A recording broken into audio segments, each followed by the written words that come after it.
नमस्कार दोस्तों, आपका स्वागत है। आज जो हम कहानी देखने वाले हैं वो एक सच्ची कहानी है दोस्तों। ये जिस इंसान की कहानी है उसका नाम है फेलिक्स। फेलिक्स हमसे ये कहते हैं कि थाईलैंड में वो एक बार स्कूबा डाइविंग करने के लिए गए थे दोस्तों। और उस वक्त वो जब नीचे गए तब जो ऑक्सीजन का उनका सिलेंडर था उससे ठीक से ऑक्सीजन नहीं आ रहा था, वहाँ पर कुछ प्रॉब्लम हो रहा था। और इनको जो लोग वहाँ पर ट्रेनर जो लेकर गया था उसको ये ठीक से कह भी नहीं पा रहे थे। और ये जो सारी चीज़ें हैं वो इतनी जल्दी घट गई कि वो कहते हैं कि मैं पूरी तरीके से बेहोशी हो गया, उनको सांस लेने के लिए वहाँ पर मिल नहीं रही थी। और उसके बाद फेलिक्स हमसे ये कहते हैं कि उन्होंने अपने आप को एक अलग ही दुनिया में पाया। उस दुनिया के बारे में वो ये कहते हैं कि जैसे वो बहुत ही सुंदर, जैसे एक जंगल जैसा वो भाग था। और वहाँ पर उन्होंने ये देखा कि जैसे वहाँ से वो एक अचानक दूसरी दुनिया में चले गए। और वहाँ पर वो ये कहते हैं कि वहाँ पर जैसे पूरी तरीके से काला अंधेरा था और वहाँ पर बहुत सारे लोग थे। वो ये कहते हैं कि उनके शरीर नहीं थे लेकिन फिर भी वो लोग वहाँ पर थे, कहीं ना कहीं वो आत्माएं थी। और उसके बाद फेलिक्स ये कहते हैं दोस्तों कि वो बहुत ही ज़्यादा दुखी थे और उनके चेहरे पर बहुत ही ज़्यादा पश्चाताप था। और बाद में उसके बाद फेलिक्स ये कहते हैं कि वो एक अलग दुनिया में गए और वहाँ पर कहीं ना कहीं लोग बहुत ही खुश थे और वहाँ पर एक दूसरे के साथ वो बहुत ही ज़्यादा खुश लग रहे थे और बहुत ही समाधानी थे और वो उस जगह पर बहुत ही खुश थे। और फेलिक्स बाद में ये कहते हैं कि इन सारी चीज़ों से मैं कुछ भी समझ नहीं पाया। और उसके बाद फेलिक्स हमसे ये कहते हैं कि एक अलग ही दुनिया में अलग फिर से तीसरे दुनिया में वो चले गए। फिर से जहाँ पर वो पहले थे जंगल जैसा एरिया, वहाँ पर फिर से वो चले आए।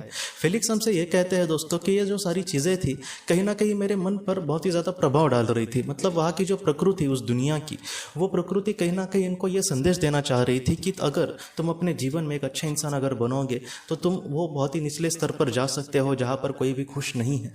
और अगर तुम कुछ अच्छा करते हो, थोड़ा बहुत भी अगर अच्छा करते हो, तो तुम एक अच्छी दुनिया में जाओगे जहाँ पर तुम बहुत ही खुश होंगे। फेलिक्स ये कहते हैं कि ये जो संदेश थे वो किसी ने मुझे डायरेक्टली कहे नहीं, लेकिन वो सारी चीज़ें इतनी स्पष्टता से मेरे सामने आ गई कि मैं उसको नकार ही नहीं सकता। और फेलिक्स बाद में ये कहते हैं दोस्तों कि वो अपने जीवन में बहुत ही ज़्यादा स्वार्थी टाइप के इंसान थे, थोड़े से लालची इंसान थे। हमेशा मेरा ठीक है ना तो सब कुछ ठीक, इस तरीके से सोचने वाले इंसान थे। लेकिन आज यहाँ पर आकर उनके सामने पूरी तरीके से सच्चाई आ गई थी। और फेलिक्स ये कहते हैं कि मैं इन सारी चीज़ों से सच में उस कुछ वक्त में ही मैं बहुत सारी चीज़ें सीखा। और उसके बाद जब उनको होश आया दोस्तों पृथ्वी पर, तो वो ये कहते हैं कि वहाँ के जो ट्रेनर था उन्होंने उनको बचा लिया था और बाद में समंदर के किनारे उनको लाया था दोस्तों। और वो बाद में धीरे धीरे रिकवर होने लगे। और फेलिक्स ये कहते हैं कि उस पल ने मुझे कहीं ना कहीं वो सारी जो बातें थी वो इसलिए शायद हुई होगी मेरे साथ, क्योंकि उस वक्त ऐसा होना ही नहीं चाहिए था। क्योंकि जो ऑक्सीजन का सिलेंडर था वहाँ पर भी वो फुल था ऑक्सीजन से भरा हुआ, इसलिए ऐसा कुछ नहीं होना चाहिए था। ट्रेनर भी यही कह रहा था कि ऐसा तुम्हारे साथ आखिर क्यों हुआ। लेकिन फेलिक्स हमसे ये कहते हैं कि वो जो सारी चीज़ें थी वो शायद इसलिए हुई होगी क्योंकि कहीं ना कहीं सर्वशक्तिमान ईश्वर को, या फिर वो जो प्रकृति है, या फिर जो यंत्रणा है जो इस दुनिया को चलाती है, उन्होंने कहीं ना कहीं इसको मैसेज दिया कि तुम अपने जीवन में अगर बुरे इंसान बन के रहे तो तुम्हारी वहाँ पर क्या जगह होगी। ये सारी चीज़ों को वो बहुत ही अच्छे से समझे, इन सारी चीज़ों को वो बहुत ही अच्छे से जाने, शायद इसके वजह से उनके सामने ऐसे पल आए होंगे दोस्तों।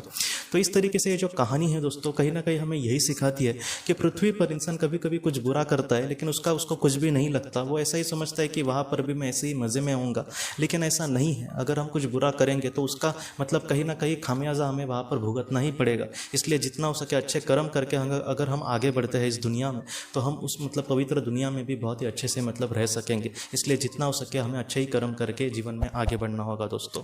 तो दोस्तों हम अपने अगली वीडियो में किसी नए विषय को लेकर मिलेंगे। तब तक आप अपने परिवार का ख्याल रखना। आपका बहुत बहुत धन्यवाद। ज़िंदगी की रोशनी ये एक कंसल्टेंसी है जो ऐसे लोगों को मदद करने की कोशिश करती है जिन्होंने किसी अपने को खोया है, या फिर जो लोग अपने जीवन में बहुत ही ज़्यादा दुखी है।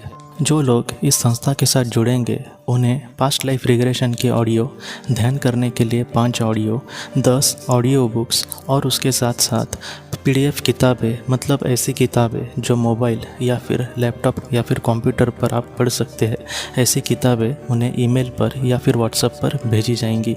जो लोग इस संस्था के साथ जुड़ना चाहते हैं वो कृपया इस नंबर पर व्हाट्सएप मैसेज करें।